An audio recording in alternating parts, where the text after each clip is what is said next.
ఆది కాండము తీస్తే ఆది కాండము 28వ అధ్యాయము 10వ వచనం నుంచి 22 వచనాల వరకు కొన్ని మాటలు మనం చూద్దాం. యాకోబు బెర్షెబా నుండి బయలుదేరి హారాను వైపు వెళ్ళుచు ఒక చోట చేరి ప్రొద్దు పొంగినందున అక్కడ రాత్రి నిలిచిపోయి ఆ చోటిరాలలో ఒకటి తీసుకుని తనకు తలగడగా చేసుకుని అక్కడ పండుకునేది. అప్పుడు అతడు ఒక కలగను, అందులో ఒక నిచ్చెన భూమి మీద నిలపబడి ఉండేది. దాని కొన ఆకాశం అంటేను, దాని మీద దేవుని దూతలు ఎక్కుచూ దిగుచుండేవి. మరియు యెహోవా దానికి పైగా నిలిచి, నేను నీ తండ్రి అయిన అబ్రహాము దేవుడను ఇస్సాకు దేవుడైన యెహోవాను, నీవు పండుకొని ఉన్న ఈ భూమిని నీకును నీ సంతానమునకు ఇచ్చెదను. చాలండి. ఇక్కడ యాకోబు బెర్షెబా నుంచి హారాను వైపు బయలుదేరుతూ ఉన్నాడు. అంటే ఇబ్బందికరమైన పరిస్థితులు కూడా యాకోబు వెలుచు ఉన్నాడు. ఇబ్బంది. బెర్షెబా అంటే వాళ్ళ మామ ఇంట్లో వాళ్ళ యొక్క ప్రదేశాలన్నీ కూడా ఆ యొక్క దాన్ని ఏమంటారు అంటే బౌండరీస్, పొలిమేర అంటారు కదా, అది దాటి హారాను వైపు వెళుతూ ఉన్నాడు. తనకు తెలుసు హారాను వైపు వెళ్తే ఈ యొక్క ఇబ్బందికరమైన పరిస్థితులు ఉంటాయి, బందిపోట్లు ఉంటారు. ఆల్రెడీ నన్ను మా అన్న ఏం చేద్దాం అనుకున్నాడు, మా అన్న యొక్క సైన్యము వాళ్ళకు సంబంధించిన అనుచరులు నన్ను ఖచ్చితంగా ఏం చేస్తారు, చంపేస్తారు, నాకు ఇబ్బందులు తలెత్తుతాయని యాకోబు ఖచ్చితంగా అనుకుంటూ కొద్ది దూరం వెళ్ళిపోయిన తర్వాత ఆయనకి నిద్ర వచ్చిందట. నిద్ర వస్తే దేవుడు, ఈ మాట నేను చెప్పే ముందు కొన్ని మాటలు చెప్తాను మీకు.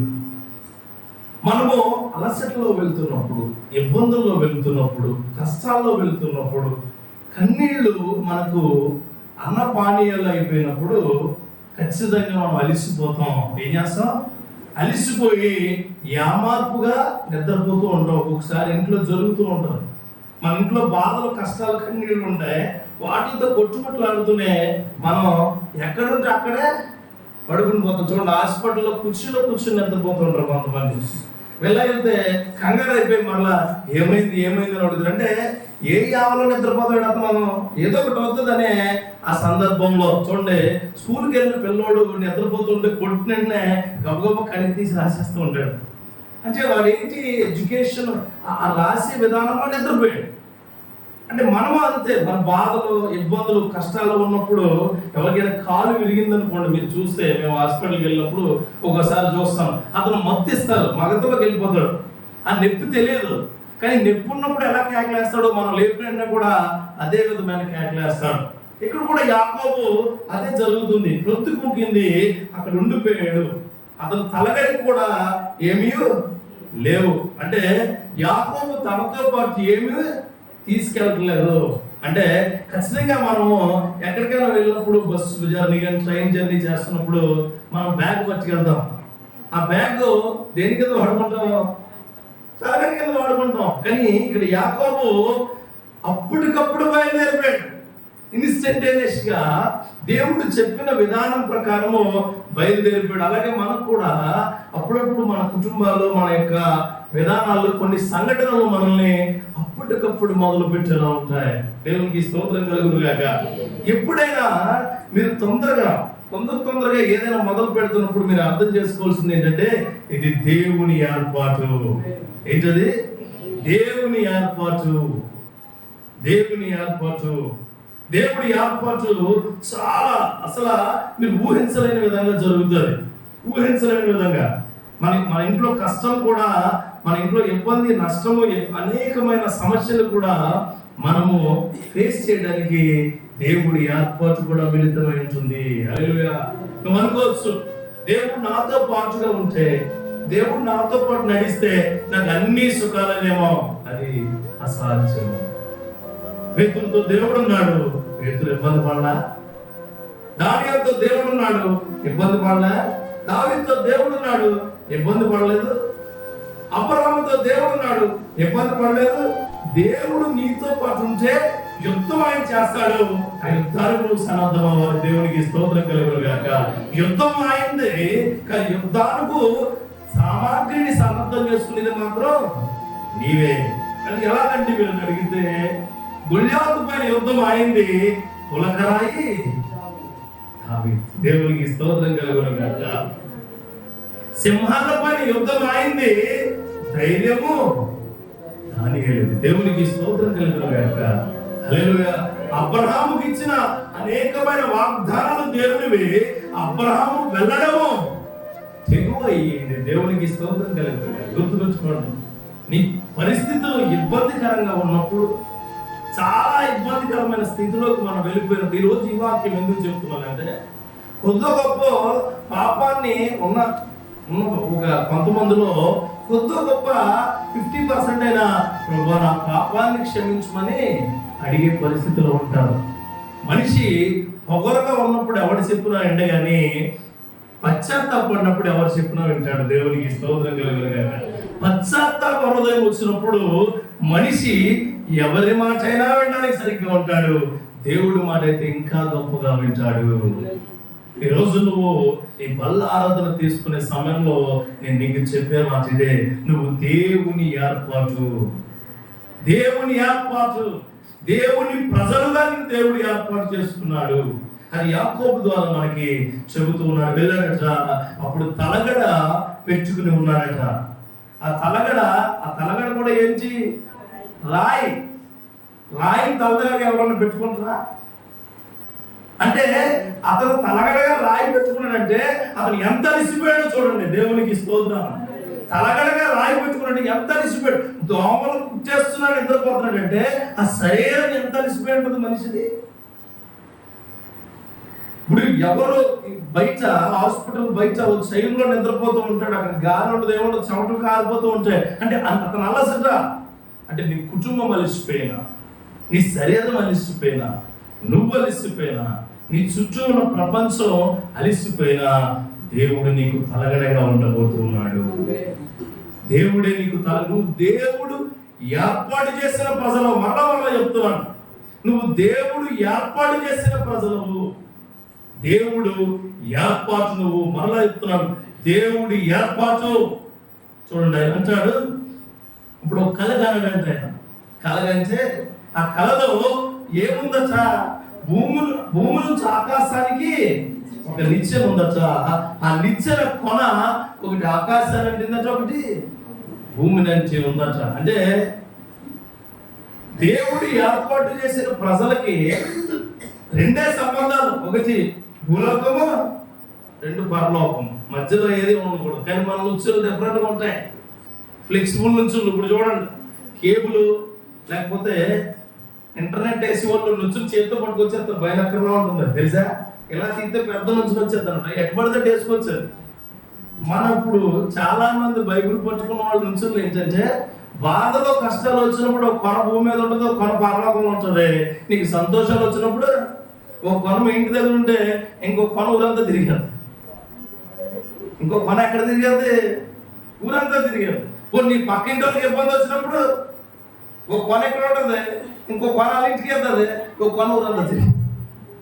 అంటే మన ఆలోచన చూడండి, అది అంత పర్టికులర్గా రాశారంటే, బైబిల్ పరిశుద్ధ గ్రంథంలో ఏ వచనమైన పర్టికులర్గా రాశారంటే అది మన కొరకే.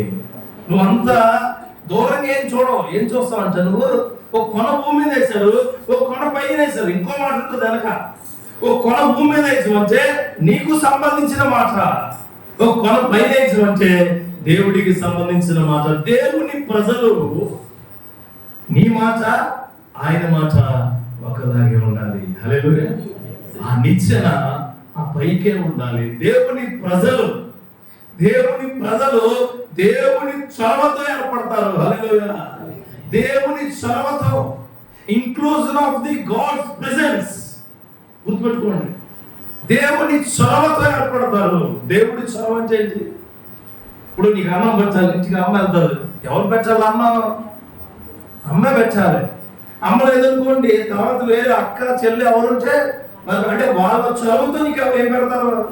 అన్నం పెడతారు. హాస్పిటల్ తీసుకెళ్ళాలి, పడిపోయాను నేను అక్కడ అనుకుందాం, పడిపోయాను. గబగబా నా మీద కోపం ఉన్న వాళ్ళు రారనుకోండి, ఇష్టం ఉన్న వాళ్ళు ఏం చేస్తారు? వచ్చి గబగబా హాస్పిటల్, అంటే వాళ్ళ చొరవతో. అలాగే దేవుడి చొరవతో నువ్వు ఏర్పరచబడి ఉన్నావు. హల్లెలూయా.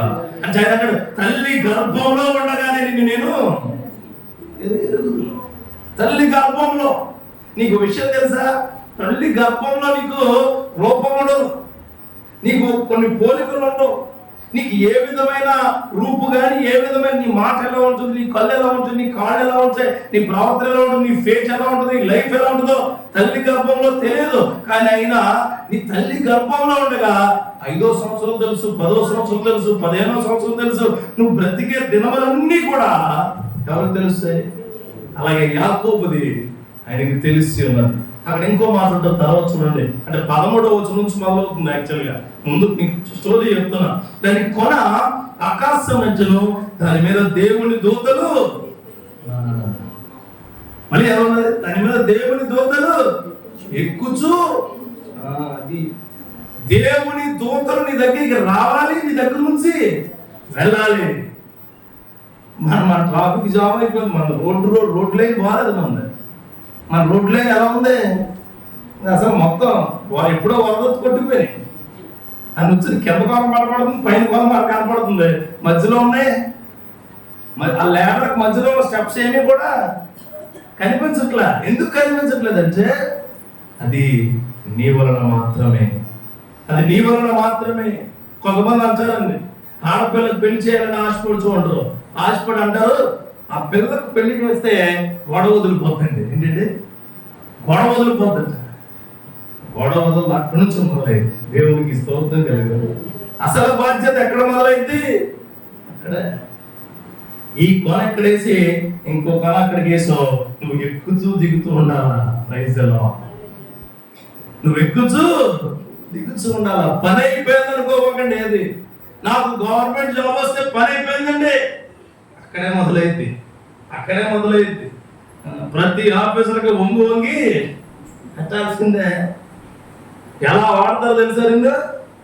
అది ఎలా వాడతారంటే, నువ్వు వాషింగ్ మిషన్ లో సార్లు కూడా ఇవ్వ షర్ట్నే అలా వాడతారు, అలా వాడతారు.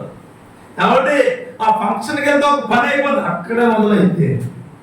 ఆ ఫంక్షన్ నీ పని అయిపోతుంది, నీ పిల్లలకు తగులుకుంటాం అనుకో. చాలా ఫంక్షన్కి వెళ్ళి ఇంట్లో తలకాయ కొట్టుకొని తెచ్చుకుంటారు కొంతమంది. ఫంక్షన్కి పిల్లలు తీసుకెళ్తారు. మా అమ్మాయి అండి, ఎదిగిన అమ్మాయి అంటే చూపిస్తారు, మొదలైంది అక్కడ. అంతే, అక్కడ అసలు వ్యాపారం మొదలైంది.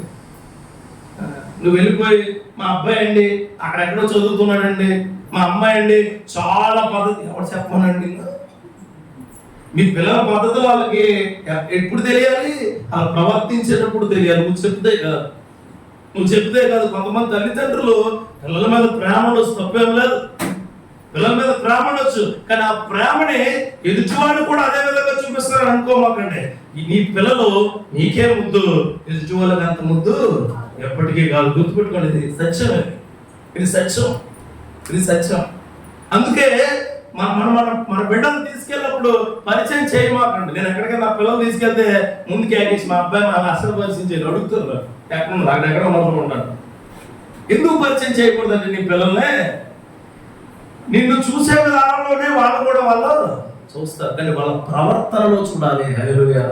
నువ్వు నడిచే దారి దేవుడికి తెలిసినప్పుడు నీ బిడ్డలు నడిచే దారి కూడా దేవుడికి తెలియాలి. అప్పుడు కింద నుంచి పైకి ఆ కొనకి ఈ కొనకి నుంచుల ద్వారా నీ యొక్క మాటలు, దేవుని యొక్క మాటలు ఎక్కుచూ దిగుతూ ఉంటాయి.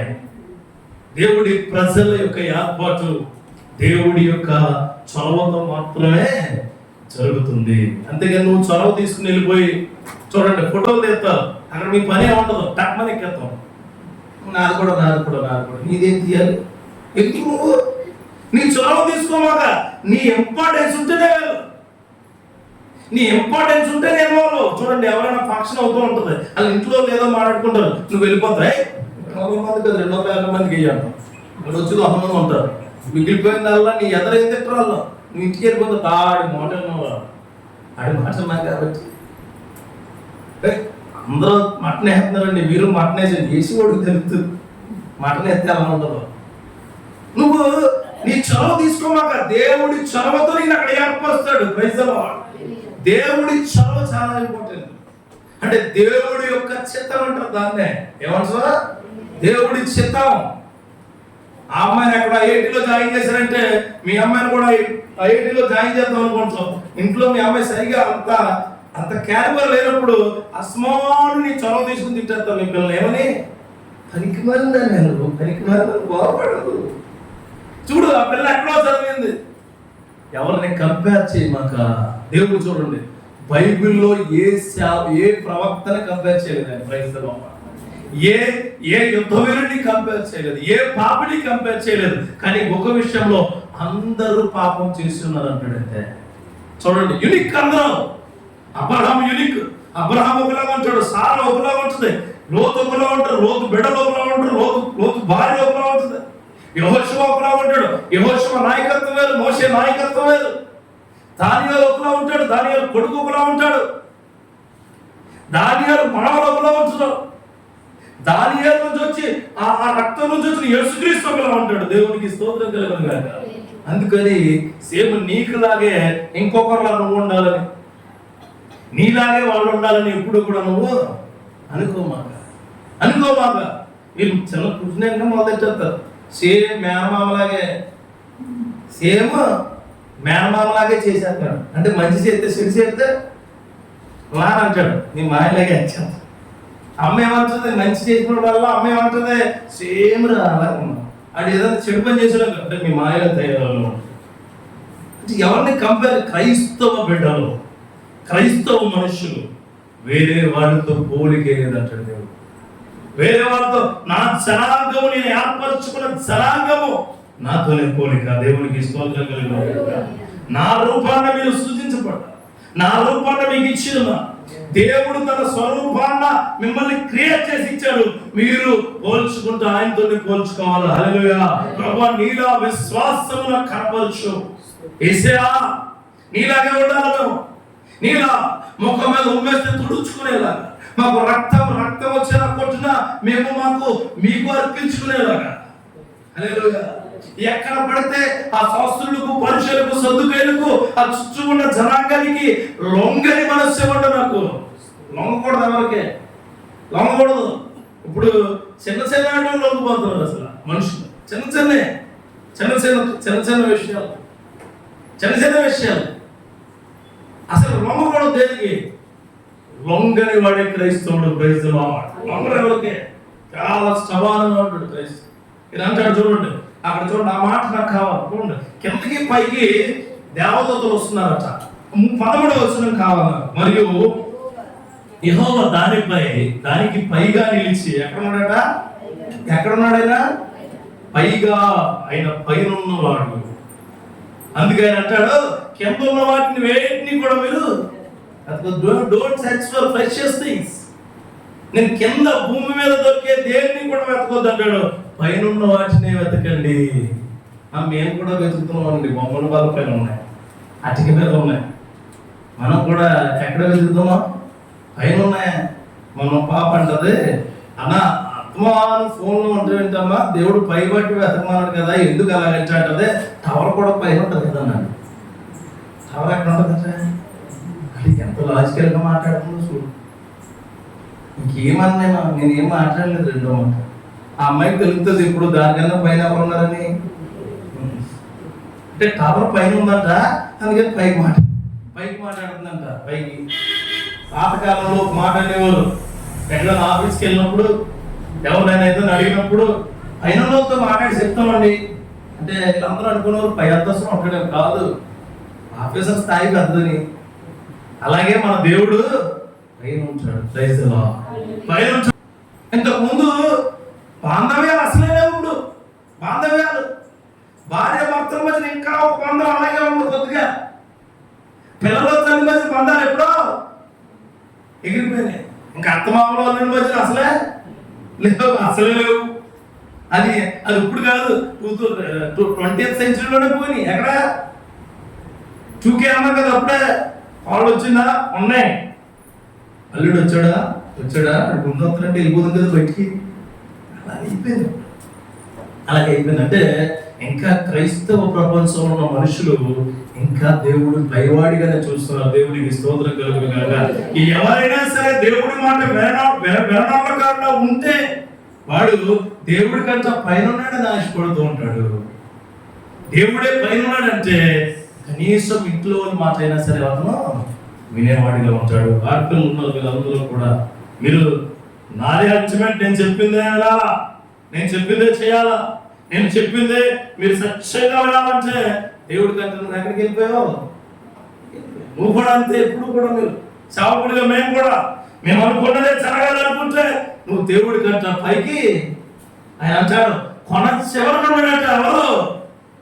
అక్కడ నుంచి మాట్లాడుతున్నాడు ఆయన. చూడండి, కొన చివరి నుంచి ఏమని మాట్లాడుతున్నాడు అంటే, నేను నీ తండ్రి అయిన అబ్రహాము దేవుడును, ఇస్సాకు దేవుడును, యెహోవాను. అంటే ఆయన పేరును ఆయన మరలా చెప్తే ఎక్కువ సార్లు చెప్తాడు. ఆయన పేరును ఆయన చెప్తాడు. ఎందుకంటే ఫోన్ చేస్తాం మనం ఎవరికైనా. ఎందుకు చెప్తారు? ఎగ్జాంపుల్ చెప్తాం. ఫోన్ చేస్తారు, హలో హలో హలో హలో ఎవరు? హలో ఎవరు? హలో చచ్చిన మాట్లాడి ఎవరు? నేను రా చిన్నమ్మనే. ఎవరు చిన్నమ్మా? హలో చిన్నమ్మ అంటే గుర్తులు. ఎవరు? అదేరా నేను మర్యాదే. మర్యాద నువ్వమ్మా. అర్థమైందని చెప్పింది. దేవుడు పదే ఎందుకు గుర్తు చేస్తాడంటే తన పేరుని గ్రంథంలో ఆయన నేను మీ అందరి వాడిని, నేను మీ అందరికి సంబంధించిన వాడిని, నేను మిమ్మల్ని ఏర్పరిచిన వాడిని, నేను మీ చొరవతో మీరు ఏర్పడడానికి కారణ సముద్రుడిని. హల్లెలూయా. అందుకే ప్రతి క్షణము అందరికంటే నువ్వు ముందు గుర్తు చేసుకోవాల్సింది దేవుడినే. నీ బిడ్డలు కాదు, నీ భార్యనే కాదు, నీ ఇంట్లో వాళ్ళు కాదు, నీకున్న పరిస్థితులు కాదు, నీకున్న ప్రపంచాన్ని కాదు, నీకున్న ప్రజలను కాదు, నీకున్న సంబంధాలు కాదు. కొన చివరన కూర్చున్నాడు ఆయన. చొరవతో ఇక్కడ కూర్చున్నాడు.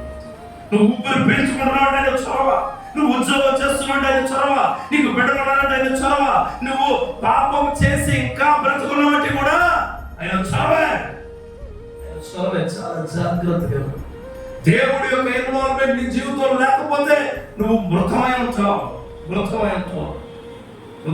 అంటాడు చూడండి ఎక్కువ మాట. నువ్వు పండుకొని ఉన్నా ఈ భూమిని అంటే చూడండి, ఆయనకి భూమికి మధ్యన ఏమీ లేదు, రాయి ఉంది. హల్లెలూయా. నువ్వు పండుకొని ఉన్న ఈ భూమిని నీకు నువ్వు నీ సంతానానికి ఇచ్చేది. హల్లెలూయా. దేవుడు అన్నాడంటే ఖచ్చితంగా చేస్తాడండి. ఇచ్చేస్తున్నాడు నీకు, తీసుకో. నీకు నీ సంతానం నీకు ఒక్కడికి ఏమలేదు. దేవుడు చూడండి ఒక్కరికి ఏమలేదు. దావీదు కొడుకులు తప్పు చేసినా వాళ్ళకు కూడా ఏమి ఇచ్చాడు ఆయన? సునేముడు ఆశీర్వాదం ఇస్తాడు. ఆయన ఇస్తాడు. నీ పాపం ద్వారా ఆశీర్వాదాలు నువ్వు దూరం చేసుకోవాలని, కానీ ఆయన నీ దగ్గర నుంచి ఆశీర్వాదాలు ఎప్పుడు తీసివేయడు. నువ్వు పాపం చేస్తే నీ దగ్గర నుంచి ఆశీర్వాదాలు దూరం అవుతాయి. యవన కాలంలో కూర్చున్న పిల్లలు బలవంతుల చేతిలో బాణము వంటి వారు, కానీ వాళ్ళకి వాళ్ళ తల్లిదండ్రుల ద్వారా, వాళ్ళ అమ్మమ్మ తాతయ్య ద్వారా, నాన్నమ్మ తాతయ్య ద్వారా, కుటుంబం ద్వారా ఆశీర్వాదాలు అన్నీ వస్తున్నాయి. ఎవడు దూరం చేసుకుంటున్నాడు? వీడే రావాల్సిన టైంలో చర్చికి రాడు, చదవాల్సిన టైంలో బైబిల్ చదవడు, చేయాల్సిన టైంలో ప్రార్థన చేయడు, ఉండాల్సిన రీతిగా దేవుడితో ఉండడు. అనుకోవచ్చు నువ్వు చర్చిలు అంటే ఇబ్బంది, ప్రేయర్ అంటే చాలా ఇబ్బందిగా ఉంది, చిరాకు ఉంది. 20 సంవత్సరాల లోపు లైఫ్ కాదు, ఇంకో 20 సంవత్సరాల లైఫ్ ఉంది నీకు. దేవునికి స్తోత్రం కలుగుగాక. 20 years లైఫ్ కాదు ఇది. బిలో 20 years లైఫ్ నాది మృతమైన లైఫ్. మృతమైపోయింది నా లైఫ్, నా జీవితంలో. That is dead life. చదువు ఇచ్చాడు, అన్ని ఇచ్చాడు, జ్ఞానం ఇచ్చాడు, శక్తిని ఇచ్చాడు, అన్నట్టు ఫస్ట్ ఇచ్చాడు, కానీ దేవుళ్ళో అనగారిపోయాను. ఆఫ్టర్ 20 years చూసాను లైఫ్, దట్స్ ది లైఫ్. దేవునికి స్తోత్రం కలుగుగాక. ఆ జీవితం ఉత్తమమైనది. డబ్బు సంపాదించకపోవచ్చు, జనాన్ని సంపాదించకపోవచ్చు, ఆత్మను సంపాదించే శక్తిని ఇచ్చాడు. దేవునికి స్తోత్రం కలుగుగాక. హల్లెలూయా. ఆ క్రియలో నువ్వు ఉండాలి తల్లి. ఆ క్రియలో you are a belonging to God. దేవుడికి చొరవ చేసుకోవడం వలన మాత్రమే నీ తల్లిగా నీ తండ్రిగా నిలబడి ఉన్నారు. హల్లెలూయా. దేవుడి చొరవ ఉంది కాబట్టి నీ భార్యగా నీ భర్తగా వాళ్ళు నిలబడి ఉన్నారు. దేవుడి చొరవ ఉంది కాబట్టి ఈ సంఘంలో సంఘ సభ్యురాలిగా సభ్యుడిగా నిలబడి ఉన్నాం. హల్లెలూయా. నీతో పాటు చాలా మంది ఇంకా బయట తిరుగుతూ ఉండొచ్చు. మనకు ధన్యత లేదా?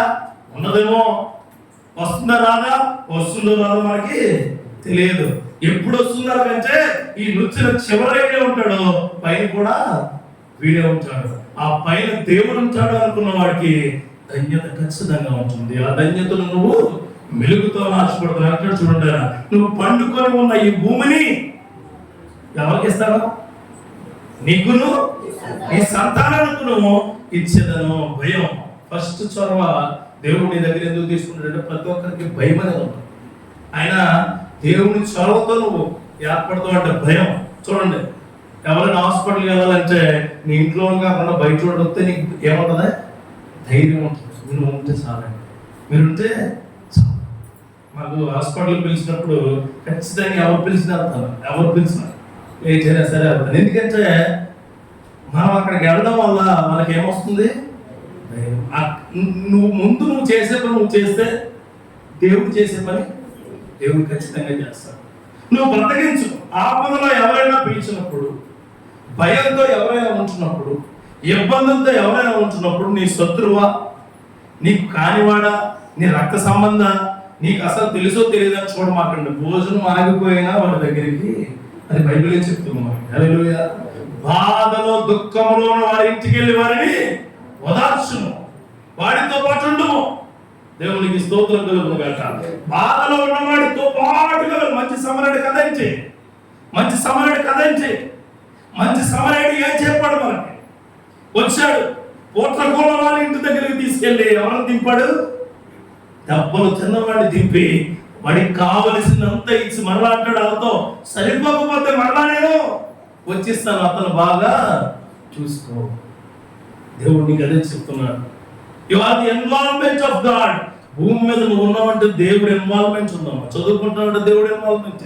నేను ఎలా మాట్లాడుతున్నా అంటే దేవుడి చొరవ లేకపోతే నేను మాట్లాడలేను. హల్లెలూయా. 4-5 మాటలు మాట్లాడి నేను మామూలుగానే దేవుడి చొరవ, దేవుడి చొరవ చాలా ఇంపార్టెంట్. నువ్వు ఏర్పడడానికి, నిలబడడానికి, ఉండడానికి, శక్తివంతంగా గడపడానికి, నీ కుటుంబంలో ఉన్న ప్రతి ఆశీర్వాదాన్ని తీసుకోవడానికి దేవుడి చొరవ చాలా ఇంపార్టెంట్. హల్లెలూయా. ఆయన చొరవలో నేను ఉన్నా. అక్కడ యాకోబు భయపడుతున్నాడు. వాడుతుగా ఏమనంటే పడుకొని ప్రభా ఏంది అనుకుంటే వాడు అంటున్నాడు, అందుకే అంటాడు ఆయన, మీ అంతరంగమన్నీ నాకు తెలుసు. అందుకే ఇక్కడ చాలా మంది ఉన్నారు కదా, మీ అందరికీ బయట చాలా ఆహ్లాదంగా ఉండొచ్చు, కానీ ఈ గొంతు దిగిని ఈ నాగోరకు కూడా బాగుంటుంది. చెప్పుకుంటుందా? ఆయన అంటాడు, లోపల ఉన్నాయన్నీ నాకు తెలుసు. నువ్వు వచ్చి ఇక్కడ కూర్చున్నావు కదా, నీకు నీ సంతానానికి ఏదైతే నేను ఇస్తానో అది ఖచ్చితంగా ఇస్తాను. ఖచ్చితంగా ఇస్తాను అన్న. మీరు వచ్చి మాట్లాడి వెళ్ళిపోతారు, మాకు ఏది రాలేదని అనుకోమాకండి. ఖచ్చితంగా ఇస్తానంటే ఇస్తాడు. దేవునికి స్తోత్రం. నీకు వచ్చిన వాగ్దానము నువ్వు తీసుకోవడం నిజమంటే నిజమంతే. లేకపోతే మేము మాట్లాడు అంత దూరం నుంచో లేకపోతే ఎక్కడి నుంచో వచ్చి మీకు తెలియదు, మాకు తెలియని ప్రజల మధ్య మేము ఇది చెబుతున్నామంటే అది దేవుడి కృప, ఆయన చొరవ మాత్రమే, నాది మాత్రము కాదు. ఖచ్చితంగా నీకు జరుగుతుంది అంటే ఎక్సలెంట్ గా జరుగుతుంది. దేవునికి స్తోత్రం. ఇచ్చిన వాగ్దానాలన్నీ నెరవేరి ఉన్నాయి. దేవుడు ఇచ్చిన ప్రేసలో అన్ని. దేవుడు అంత గొప్పవాడు. ఆయన చొరవ అంత వాల్యుబుల్. దేవునికి స్తోత్రం. చూడండి, ఇక్కడ భయపడొద్దు అంటాడు. అంటే యాక్చువల్గా ఇంకెళ్ళకి వెళ్దాం. చూడండి 14వ వచనం చూడండి సార్. అంటే మొట్టమొదటిగా దేవుడి యొక్క ప్రజల ఏర్పాటు ఎవరి ద్వారా కలుగుతుందండి? సేవకుడి ద్వారా కాదు, సంఘం ద్వారా కాదు, సంఘంలో ఉన్న క్రియల ద్వారా కాదు, మనుషుల ద్వారా కాదు. ఎవరి ద్వారా జరుగుతుంది? చూడండి, దేనికైనా ముందు దేవుడే. ఎగ్జామ్కి వెళ్ళే ముందు ప్రార్థన చేయాలి తల్లి, ఉద్యోగానికి వెళ్ళే ముందు ప్రార్థన చేయాలి, లేచిన వెంటనే ప్రార్థన చేయాలి, భర్త మాట్లాడే ముందు ప్రార్థన చేయాలి, ఇంట్లో ఏదైనా ఇబ్బంది అయితే ప్రార్థన చేయాలి, భార్య భర్తల మీద ఏదైనా గొడవ అయితే ప్రార్థన చేయాలి, ఎవరి మీద ఏదైనా గొడవ పెట్టుకుంటే ప్రార్థన చేయాలి, ఏదైనా విషయాలు ప్రార్థన చేయాలి. దేవుడి చొరవంటే నువ్వు పిలవకుండా రాడైనా గుర్తుంచుకో. నువ్వు అనుకోవచ్చు, నేను మౌనంగా ఉంచా అంటే ఇంట్లో నువ్వు మౌనంగా ఉంచే ఎక్కడికో బయటికి వెళ్ళొచ్చు, ఆకలేస్తుంది, అమ్మ మీద కోపం వచ్చి అన్నం తినకుండా ఎక్కడికో మూలకెళ్ళి కూర్చున్నాం. వెరీ గుడ్, వస్తుంది, బతిమాలుతుంది, రెండోసారి బతిమాలుతుంది, మూడోసారి బతిమాలుతుంది, నాలుగోసారి వచ్చి ముద్దలు తినిపిస్తుంది. అంతే కదా. దేవుడు అలా చేస్తాడు అనుకున్నావా? అబ్బే, నువ్వు పిలవాలి, ప్రభువా నన్ను క్షమించే, నువ్వెళ్ళాలి, ప్రభువా నిన్ను వేడుకుంటున్నానని నువ్వు అడగాలి, ప్రభువా నీ కృపను కావాలని చెప్పి నువ్వు అడగాలి. దేవునికి స్తోత్రం కలుగును కాక. అంతేగాని నేను కోపం ఇస్తే దేవుడు వస్తాడు అనుకోవద్దు. ఆయన కోపం ఇస్తే ఎట్లా ఉంటుందో తెలుసా? దేవుడు కోపం ఇస్తే సంసోను మీద కోపించాడు. ఎట్లా ఉంది? సంసోను మీద కోపించాడు, దావీదు మీద కొన్ని సంవత్సరాలు కోపించాడైనా, యోనా మీద కోపించాడైనా, శిష్యుల మీద కోపించాడైనా, చుట్టూ ఉన్న పరిస్థితుల మీద కోపించాడైనా. దేవునికి స్తోత్రం కలుగును గాక. ఆయన కోపం ఎంత ఉంటుందట? నిమిషం మాత్రం ఉండను. అది ఆయన కోపించుకుంటానే నువ్వు వెళ్ళాలి ఆయన దగ్గరికి. Praise Lord. వారిని క్షమించా. మనుషులు అడగమాక, పరిస్థితులు అడగమాక, నీ చుట్టూ ఉన్న వాళ్ళు అడగమాక, నీ అధికారులు అడగమాక, ఎవరిని అడగమాక. ఎవరిని అడగాలి? ఖచ్చితంగా దేవుడిని అడగాలి. ప్రభువా నన్ను క్షమించు అంటే నువ్వు పాపం చేస్తున్నావు నీకు తెలుసా? నువ్వు పాపం చేస్తున్నావు దేవుడి కంటే ముందు ఎవరితో తెలుసా? ఎవరికే? నీకే తెలుస్తుంది. నువ్వు బూతులు మాట్లాడుతున్నావు, నీకు తెలుసు ఇది తప్పని, అయినా సరే అతిక్రమములు దాచిపెట్టువాడు వర్ధిల్లుడు కానీ అతిక్రమములు ఒప్పుకుని వాటిని అది కావాలి. అతిక్రమములు దాచిపెట్టువాడు ఎప్పటికీ నీ బూతులు వచ్చేస్తున్నాయి, ఇబ్బందికరమైన మాటలు వచ్చేస్తున్నాయి. ఒకరోజు ప్రార్థించు, మోకరించు, ఆ పూట ఉపవాసం అడుగు దేవుడిని, మళ్ళీ ఇంకెప్పుడు మాట్లాడు. దేవునికి స్తోత్రం కలుగును గాక. పక్కవారి స్వార్థం, అసూయ, కక్ష అన్ని దేవుడికి ఒక పూట తినకుండా ఉండలేవా? ఉంటావుగా. భర్త మీద కోపింది 2 రోజులు తినవు, అత్తగారి మీద కోపింది 1 రోజు తినవు. తినవు కదా, ఆవిడకి పెట్టవా? అంతేనా? చూడండి, ప్రతి దానిలో దేవుడిని దగ్గరికి వస్తూనే ఉంటాడు. దేవుడికి స్తోత్రం కలుగును గాక. నువ్వు పాటగా ఉంటాయని చూడండి అంటాడండి ఆయన. అంటాడు, నీ అంతరంగంలో ఉన్న శోధన నాకు తెలుసు, నువ్వు శోధన పడినప్పుడల్లా నా కన్నరంలో కన్నీళ్ళు వస్తున్నాయి. కీర్తన నువ్వు శోధన అసలు పడ్డా ఇష్టం ఉండదు. ఎంత మంచోడు అంటేనండి దేవుడు.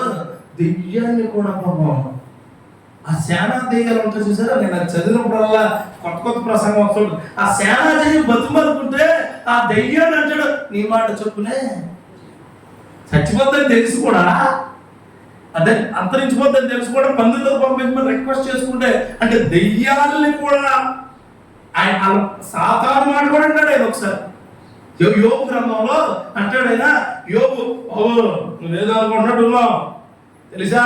ఒకడున్నాడు, మరి ఉన్నాడా? నువ్వు ఆయన ప్రాణం టచ్ చేయకుండా ఏదైనా చేసుకో. ఏమన్నాడా? ప్రాణానికి మాత్రం నీకు ఏమీ లేదు అంటే చొరవ చూడండి. ప్రతి మనిషిని శక్తివంతంగా తయారు చేయడమే పని. హల్లెలూయా. ఆ శక్తిలో మనము గొప్పగా తయారవడమే పని. దేవుని ఏర్పాటు నీ చదువులో, నీ కుటుంబంలో, నీ క్రియల్లో, నీ శక్తులు. కొంతమంది అనుకుంటారు, ఎందుకు మాకు మీరే తల్లిదండ్రులు అయ్యారు? చాలా మంది దగ్గర నాకు వినే మాట ఏంటంటే, నీ కడుపులు పుట్టడం పోతే బాగుండేది. దేవుడు చొరవది. మరి అమ్మాయి దగ్గర పుట్టాలా? నువ్వు ఎవరో జగన్మోహన్ రెడ్డి గారి ఇంట్లో పుట్టాలా, లేకపోతే ఇంకొకరి ఇంట్లో పుట్టాలా? ఎవరింట్లో పుట్టాలి నువ్వు? ఎవరింట్లో? ఆ తల్లిదండ్రులు నీకు ఏర్పరచకపోతే నీకేముండదు, పుచ్చికే ఉండదు. చాలా మంది కొన్ని వచనాలు మాకు పలుకుతున్నప్పుడు మరీ కడుపునే ఎందుకు పుట్టాడండి? ఏర్పాటు అది. హల్లెలూయా.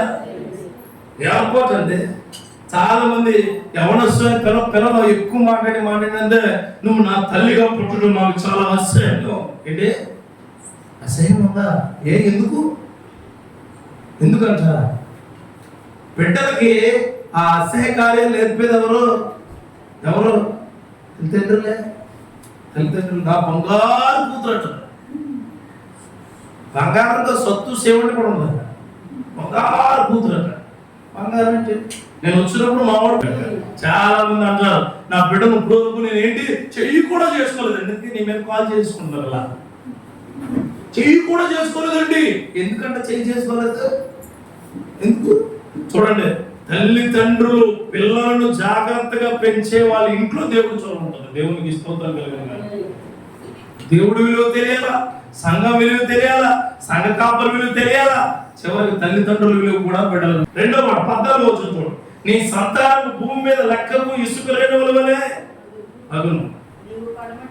నీవు పడమ తట్టును, తూర్పు తట్టును, ఉత్తర తట్టును, దక్షిణ తట్టును వ్యాపించదు.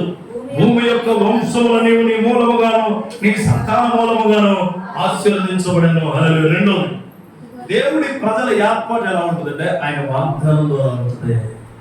ప్రామిస్. నేను కానీ ఇంకో సేవకుడు కానీ, నీ సేవకుడు కానీ, ఇంకో సేవకుడు కానీ వచ్చి ప్రార్థన చేసి పిల్లల కోసం నీకు ఎప్పటి నుంచో ప్రార్థన చేసి, అమ్మ నువ్వు గర్భవతిగా ఉండి పిల్లల కంటా అంటే చాలా చెందాలే ఏంటి ఇది ఏంటంటే చాలా చెందాలే చాలా రోజులు చెప్తున్నావు. నువ్వేదో కొత్తగా వచ్చావంటే కొత్తగా రాలా. దేవుడు పదే పదే చెప్పుతున్నాడు నీకు, నీ సంతానము భూమి మీద లెక్కకు ఇసుక రేణువులే వలె. నీ ఇదే మాట ఎవరికి ఇచ్చాడైనా? ఒకసారి ఆదికాండం 12:23 తీయండి. ఇదే మాట ఎవరికి ఇచ్చాడైనా? అబ్రహాముకి ఇచ్చాడు. దాదాపుగా ఒక 500-600 సంవత్సరాల తర్వాత మరలా ఎవరు చెప్తున్నాడు ఆ మాట? యాకోబుకు చెప్తున్నాడు. హల్లెలూయా. ఒకసారి చదవమా 12వ అధ్యాయం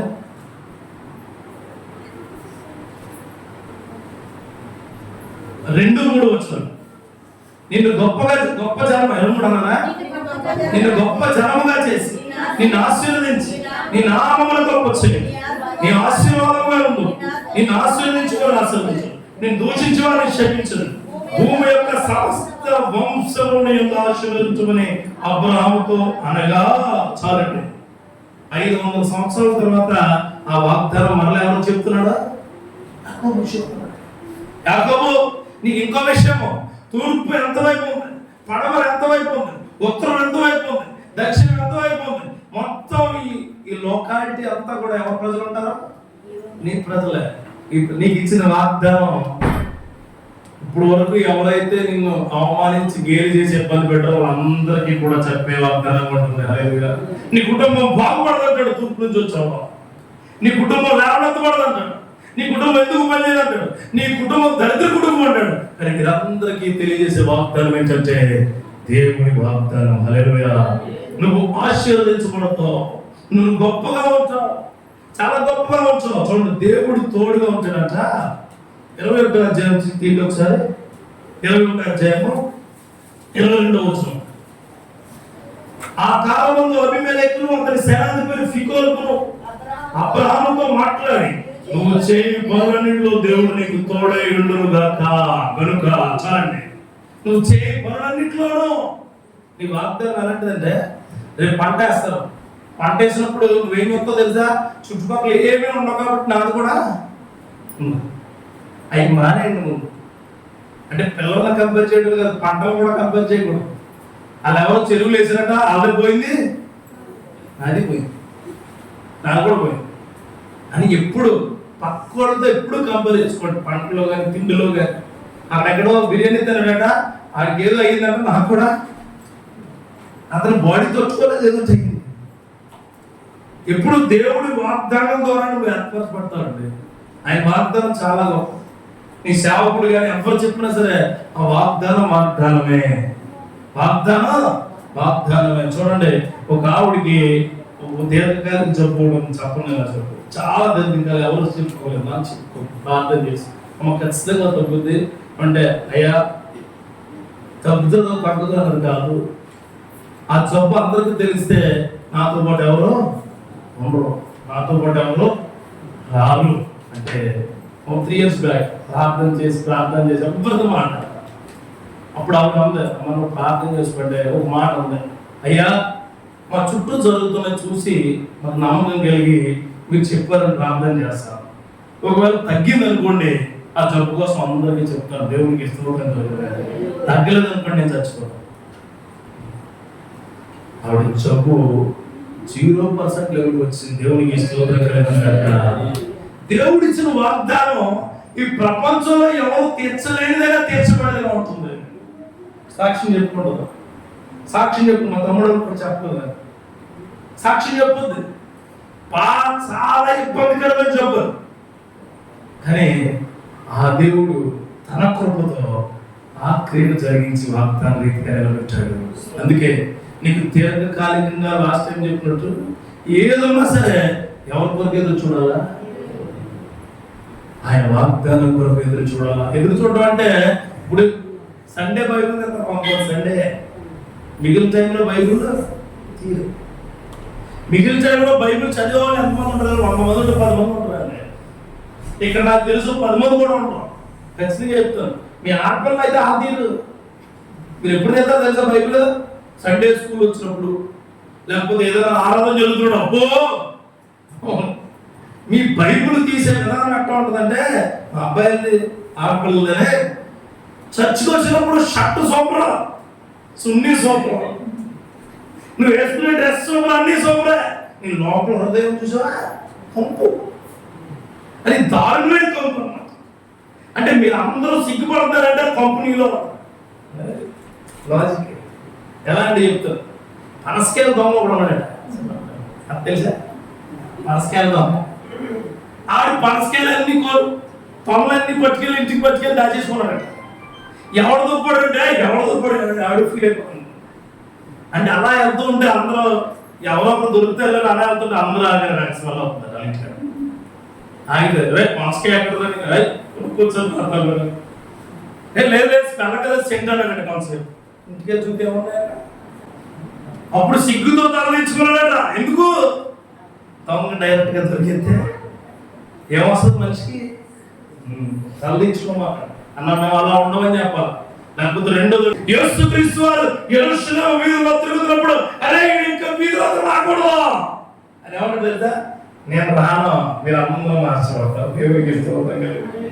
అరే వీడిని సిలువేసేయండి రా, సిలువేస్తారు, అది మీ కొరకే. దేవునికి స్తోత్రం కలిగిన.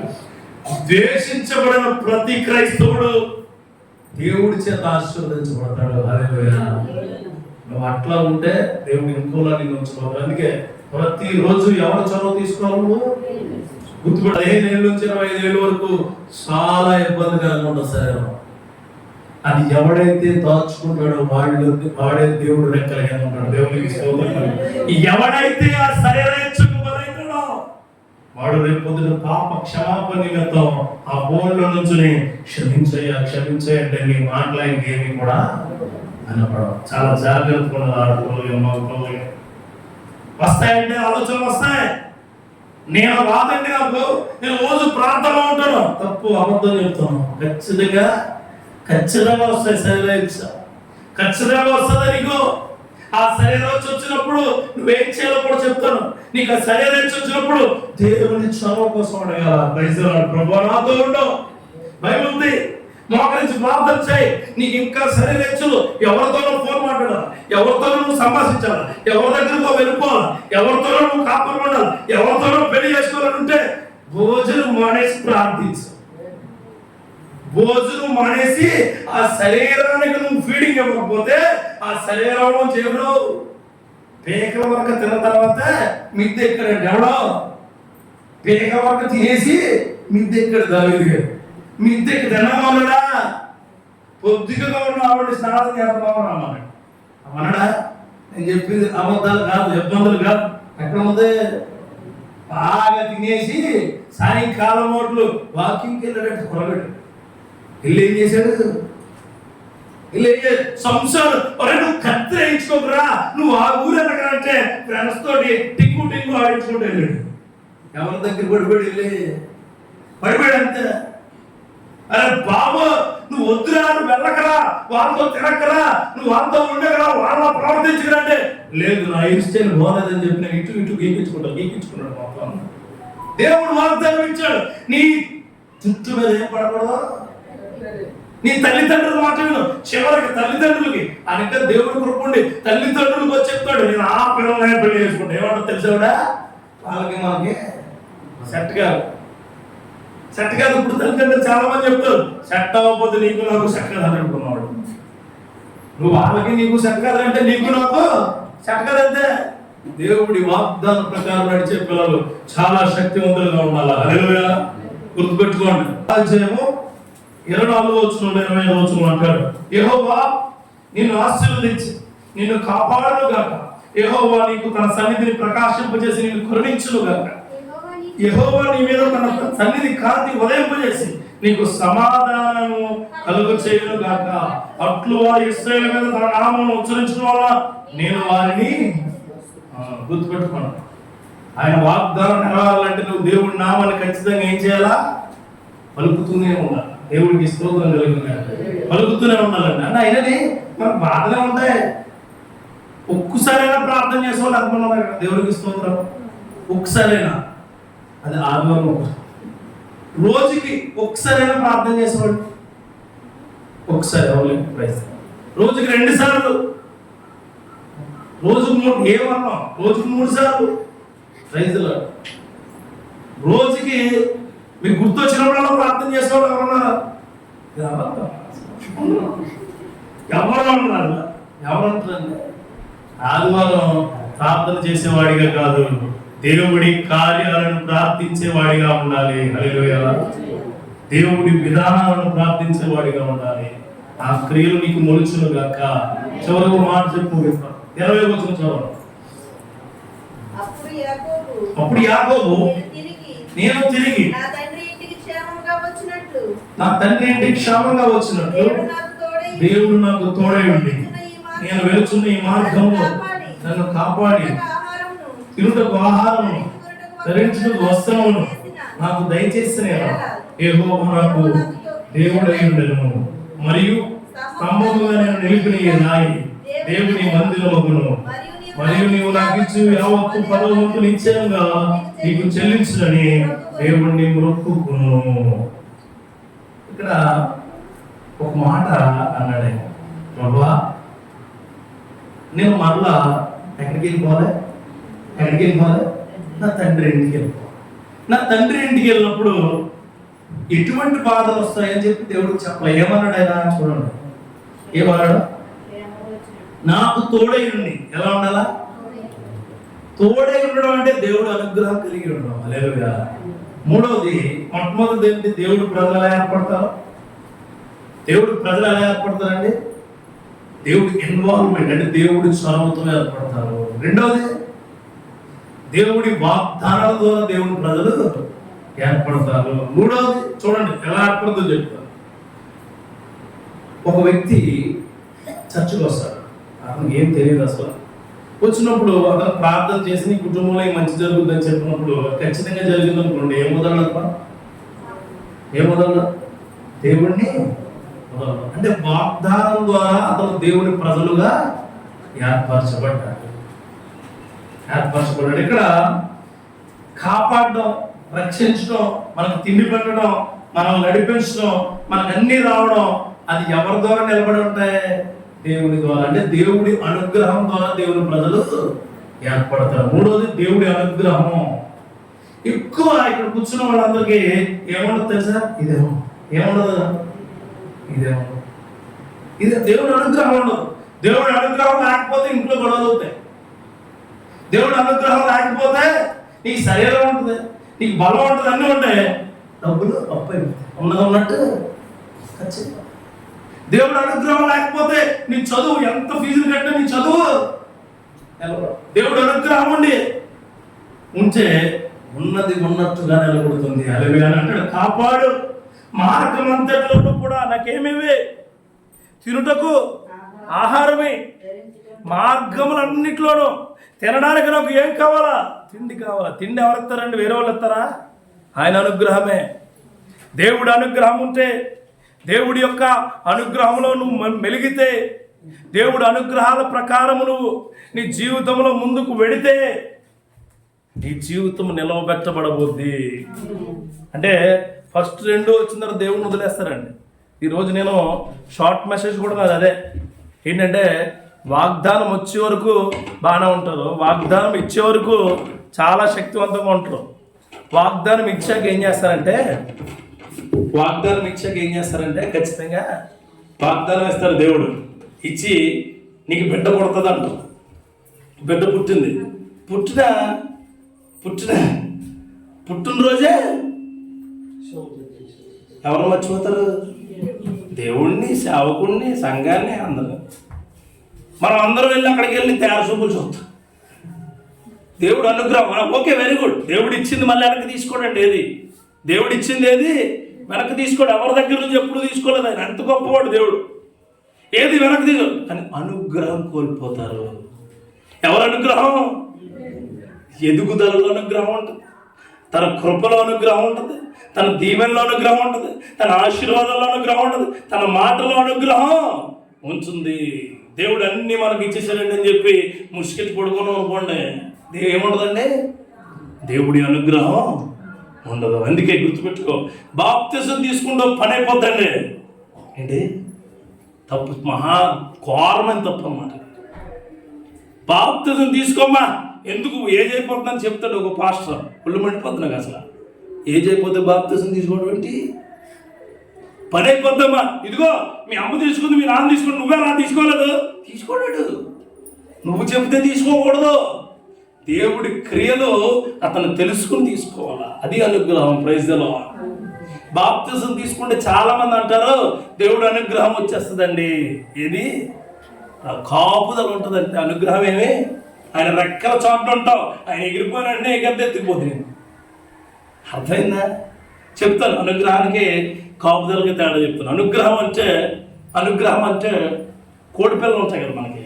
కోడి పిల్లలు 10 పిల్లలు కోడి పెట్టకి ఉందనుకుందాం పిల్లల కింద. అది ఏదైనా గద్ద వచ్చినప్పుడు అలా కాపాడుతాం కదా, అది కాపాడబడ్డం. ఏంటది? అది దానికి ఆకలేదా? దాన్ని మేత్తందా? అది అలా వెళ్తున్నప్పుడు అటకమంది ఎత్తుకు. అనుగ్రహం అంటే చెప్తాను. అనుగ్రహం కోడి పెట్టు ఉంటుంది, కోడి పిల్ల ఉంటుంది, చుట్టూ పెద్ద ఐరన్ రింగ్ కేజ్ ఉంటుంది. దేవునికి స్తోత్రం కలుగునుగాక. ఈ కేజ్ లోపల తల్లి ఉంది, ఆ తల్లి దగ్గర పిల్లలు ఉన్నాయి. బయట నుంచి ఆయన ఎత్తుకెళ్తుందా? ఆ అనుగ్రహం కావాలి. దేవుని ప్రజల ఏర్పాటు దేవుని అనుగ్రహం మేలుగా జరుగుతుంది. హల్లెలూయా. చుట్టూ ఉన్న వాళ్ళు అంటారు, మరి ఎన్ని బాధలు వచ్చినా, ఎన్ని ఇబ్బందులు వచ్చినా, ఎన్ని సమస్యలు వచ్చినా, ఎట్లాంటి పరిస్థితులైనా అలా ఉన్న నిమిషాల్లో అది దేవుని అనుగ్రహం మాత్రమే. అది దేవుడి అనుగ్రహం మాత్రమే. జనవాడు దేవుడు అనుగ్రహం ఉన్నవాడు. దేవుడు అనుగ్రహం ఉన్నవాడు అటు ఇటు వెళ్ళిపోడు. దేవుడు అనుగ్రహం ఉన్నవాడు అసలు కాలు కూడా చడదు. హల్లెలూయా. అసలు వెనకడుగేయడండి, వెనకడుగేయడు. నా జీవితాల్లో అన్ని బరియల్ గ్రౌండ్కి వెళ్ళాయి. మా ఇంట్లో అన్నీ చచ్చిపోయి అన్నీ మాకు సహజంగా దేవుడి మాటలు చెప్తూ దేవుడి క్రియలు ఉన్నవాడికి సహజంగా ఎవరు ఎక్కువ ఉంటారు? ఆబ్వియస్గా దేవుడు నిన్ను ఇబ్బందికరమైన మార్గాల్లో పంపించాడంటే ఆ మార్గాలు ఎక్కడో ఉపయోగపడతాయి. హల్లెలూయా. ఈ బిడ్డలు నిన్ను ఇబ్బంది పెడతారంటే ఆ ఇబ్బంది పెట్టే మార్గాలకి ఎక్కడో ఉపయోగపడుతుంది. You have to face it, you have to feel it, you have to bless from that. దేవునికి స్తోత్రం కలుగునుగాక. నువ్వు అది ఫేస్ చేయి, నువ్వు అది ఫీల్ అవ్వు, ఎమోషనల్ గా తీసుకో. నువ్వు ఎక్కడ బ్లెస్ అవ్వబోతున్నావు. దేవునికి స్తోత్రం కలుగునుగాక. అంతేగాని నాకేందుకు ఇలా జరుగుతుంది, నాకేందుకు యాకోబు వల్ల ఫీల్ అవ్వాలా? తీసుకెళ్ళి ప్రభువా, మళ్ళా నా ఊరు తీసుకెళ్ళు, మళ్ళా తన తండ్రి ఇంటికి తీసుకెళ్ళు, నాకు ఆకలేసినప్పుడు అన్నం పెట్టు, నేను వేసుకోలేనప్పుడు బట్టలు ఇవ్వి, నన్ను తీసుకెళ్తున్నప్పుడు నువ్వు దగ్గరగా ఉండవు, తీసుకెళ్తున్నప్పుడు దగ్గరగా ఉండవు. హల్లెలూయా. నేను ఏ రాయి మీద అయితే కరగాలనో ఆ రాయి ద్వారా నీకు నేను గొప్పగా శక్తివంతంగా నేను ఒక ప్రార్థన పూర్వకం కట్టుకోవాలా. Praise the Lord. అదే ఏరియాలో దావీదు ఆ తరమడుతున్నప్పుడు ప్రార్థన గోపురం ఉన్నాడు. దేవునికి స్తోత్రం కలుగునుగాక. ఎంత గొప్ప శక్తి. చివరిగా మాట చూడండి, ఇక్కడ మాట్లాడు. చాలా ఇంపార్టెంట్ ఈ వచనం, చాలా ఇంపార్టెంట్ ఈ వచనం. నేను నిలిపి రాయి దేవుని మందిరం ఒకను అయిపోయిన తర్వాత, మరియు నీవు నాకు ఇచ్చి యావత్తులో 10వ వంతు నిశ్చయంగా నీకు చెల్లించునని లోకుచున్నాను. ఎంతమంది ఎత్తున్నారు దేవుడికి? ఏమండి, దశమ భాగం ఇవ్వాలని నేనేమే మనకి ఇన్సిస్ట్ చేయట్లేదు, ప్రెజర్ చేయట్లేదు. కానీ దేవుడు నీకు ఇచ్చిన దాన్ని మళ్ళా దేవుడికి ఖచ్చితంగా నువ్వు ఇవ్వకుండా దాచుకుంటున్నావు అంటే అది నీకు స్వార్థము. స్వార్థము ధనాపేక్ష పక్క పక్కనే ఉంటాయి. అవి కవలు ఏంటి? స్వార్థము ఒకసారి తర్వాత పడతాయి. ముందు స్వార్థం కూడా దాని ధనాపేక్ష పడతాయి. ఈ రెండింటికి వచ్చిన ప్రతిఫలమే పాపం. పాపం వల్ల వచ్చే జీతము బహుమానం. అందుకే ఖచ్చితంగా నువ్వేమన్నావు అంటే 1000 రూపాయలు వచ్చినప్పుడు దేవుడికి ఎంత ఇస్తావు?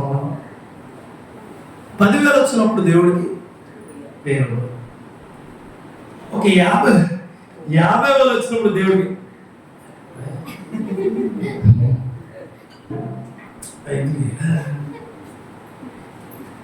500 కదా. అంటే నువ్వు ప్రార్థన చేసుకునేటప్పుడు కదా ఏం పెంచుతున్నాడు దేవుడు? నీ లెవెల్ పెంచుతున్నాడు, నీ స్థితి పెంచుతున్నాడు, నీ క్యాలిబర్ పెంచుతున్నాడు, నీ కంటెంట్ పెంచుతున్నాడు. కానీ నువ్వు ఇచ్చేటప్పుడు ఇలా పెరిగి ఒకసారి డామని గుర్తుపెట్టుకోను. నువ్వు ఇచ్చేది సేవకుడికి కాదు, దేవుడు. సేవకుడు అది ఎప్పుడు కూడా తన స్వార్థానికి ఉపయోగించడం, తన యొక్క విధానాలను మలుచుకోవడానికి ఉపయోగిస్తాడు. దేవునికి స్తోత్రం కలుగుతుంది. అందుకే నువ్వు ఇచ్చే దాంట్లో నేను 10వ వంతు మరలా నీకే ఇచ్చేస్తున్నావు. నువ్వు నీ సేవకుడికి ఇచ్చేది ఉత్తమమైనది. హల్లెలూయా. దేవుడి ఏర్పాటులో ఉన్న ప్రజలు 10వ వంతు దశభాగాన్ని కూడా ఆయనకి ఇస్తారు. అట్టి కృప నీకు కలుగును గాక. చూడండి 3 చెప్పాను ఈరోజు. దేవుడి ఏర్పాటులో ఉన్నవాడు దేవుడి చొరవతో ఉంటారు. హల్లెలూయా. దేవుడి ఏర్పాటులో ఉండేవారు దేవుని వాగ్దానాన్ని స్వతంత్రించుకుంటారు. దేవుడి ఏర్పాటులో ఉన్నవాడు దేవుడి అనుగ్రహంలోనే ఉంటారు. హల్లెలూయా. అనుగ్రహానికి కాపుదలకి రక్షణకి తేడా ఎక్కువ. అనుగ్రహం అంటే నీకు కనిపించనిది, కాపుదల అంటే నీకు కనిపించేది, రక్షణ అంటే నువ్వు నిరీక్షించేది. దేవునికి స్తోత్రం కలుగును గాక. ఆయన కొన చివరుండి నిన్ను అనుగ్రహిస్తూ ఉంటాడు. ఆమేన్. అనుగ్రహం అంటే పైన ఉన్నవాడు నీకు ఇస్తున్నట్టు నీకు తెలియదు. ఆ అనుగ్రహం నువ్వు దేవుడి కృపతో నడుచును గాక.